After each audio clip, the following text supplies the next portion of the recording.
one of Jesus' more famous parables, and everybody's heard this one. It's a parable about the talents, and the talent was like a measure of money. I'm going to read it to you. It comes from the 25th chapter of Matthew. It comes from the 14th through I got it down here, the 30th verse. Part of it I'll paraphrase. But it says, again, be like a man going on a journey who called out his servants and trusted him with his property to him. So that to one he gave 5 talents of money, to another 2 talents, to another 1 talent.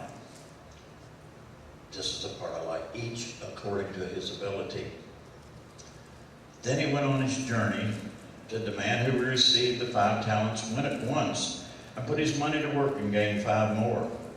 So also did the one with the 2 talents, gained 2 more. But the man who received 1 talent went off, dug a hole in the ground, and hid his master's money. After a long time, the master of those servants returned and settled accounts with them. The man who had received the 5 talents brought the other 5, said, Master said, you entrusted me with 5. See, here I've gained 5 more. His master replied, well done, good and faithful servant. You've been unfaithful with a few things. I'll put you in charge of many things. Come and share your master's happiness. The man with the 2 talents also came. Master, he said, you entrusted me with 2 talents. See, I've gained 2 more. His master replied, well done, good and faithful servant. You've been faithful with a few things. I'll put you in charge of many things. Come and share your master's happiness. Then the man who had received the 1 talent came. Master, he said, I knew that you're a hard man, harvesting where you've not sown and gathered where you've not scattered seed. So I was afraid and went out and hid your talent in the ground. See, here's what belongs to you. The master replied, you wicked and lazy servant. You knew that I harvest where I've not sown and gather where I've not scattered seed. Well, then you should have put my money on deposit with the bankers, so that when I returned, I would have received it back with interest. Take the talent from him and give it to one another, 10 talents, the one who has the 10 talents. For everyone who has a will be given more, and he have will and abundance. Whoever does not have, even what he has will be taken away from him. And throw the worthless servant outside into the darkness, where there'll be weeping and gnashing of teeth. God don't expect us to take what he's given us and just sit on it. He expects us to do something with what he's given us. It's kind of the use it or lose it type thing. Everybody's heard that. You know, it's like a cell phone. At the end of the month, we've got 1,400 minutes. It don't roll over into the next month. So we save them. Say, I can't talk, I might run out of minutes this month. And then at the end of the month, we're trying to talk real fast, use them all up so the phone company don't take advantage of us. It's not what God intended. God intended us to use what he gave us wisely. I don't mean to go out here and waste anything. Don't mean to hide it. There's talent that God gave people. They'll sit and not use it. There's folks that can bake an upside-down pineapple cake that'll knock your socks off. Somebody else can make a pie that'll knock your socks off. Somebody else makes lasagna, or somebody else makes the best iced tea. Somebody else brings the best bucket of ice. But God gave us all a talent, and he gave us all something to do. God gave us all a nickel. He didn't expect us to sit on the nickel and just keep it forever, because that'd still be a same old nickel. God expects us to do something new. It's just like the church.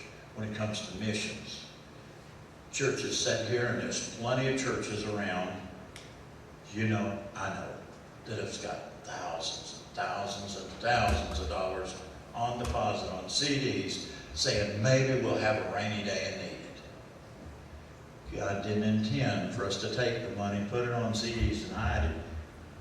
If the church gets out here and the church does what God wants them to do and does mission work, takes that tithe that's given the church and multiplies it.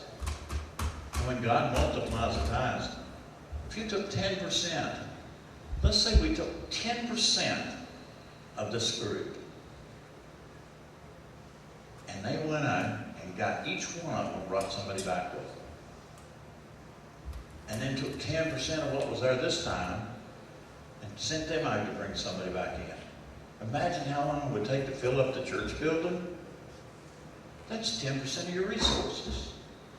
That's what God's talking about. It's not all about money. Of course, it helps. But don't be like the servant that got a little bit taken away because he's afraid to do something with it. God bless us. I've seen times when he was right down to the wire. I remember one time that we had, I don't remember what exactly the whole details of it, but here we had a bill coming up, and it was like the 11th hour. And somebody needed something. We gave them like $25 or $30, trying to figure out where we was going to come up with the rest of this money to make this payment that had to be made, or else. One of those times. Right down to the wire. Friday night, the bill was due. Friday morning, we were like $700 away from it. What are you going to do? The mail came. Now, it's not uncommon for a check to come in the mail when people owe me for bush hogging or plowing snow or something. But there wasn't none of those bills out. And in that mailbox, here comes this letter. Dear Mr. Hall, here's a refund for $700 for your overpaid the bill. Have no idea to this day how I overpaid that bill. But when that payment was made, there was 92 cents left in the checkbook. God blesses. God does. When you trust Him for what's coming, listen to what He wants you to do, and share back what He gave you.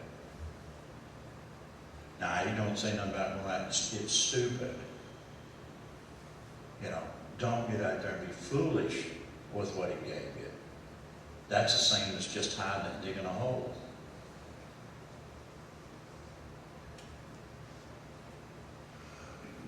I asked these farmers out here. I asked them how much corn to get when they left the seed in the barn. They don't plant it. They're not going to get corn. Y'all have all planted corn, no doubt. Or some vegetable. Put a seed in the ground. Put a tomato seed in the ground. The tomato plant comes up. How many tomatoes comes off of that one seed? It's what God expects us to do with what He's given us. Put it back in use, grow it for Him, do stuff for God. It says in 2 Corinthians 9:6, whosoever sows sparingly will also reap sparingly. And whosoever sows generously will also reap generously. If you don't plant it, you can't pick it. The partnership with God's not going to work when one partner is doing all the giving and the other one's doing all the taking. This world's gotten into an awful taking position now. God expects us to do our part. If we don't, He'll take it away from us. God can open up the floodgates of heaven and send down His blessings quicker than you can blink an eye. And He could shut them off to you just that quick.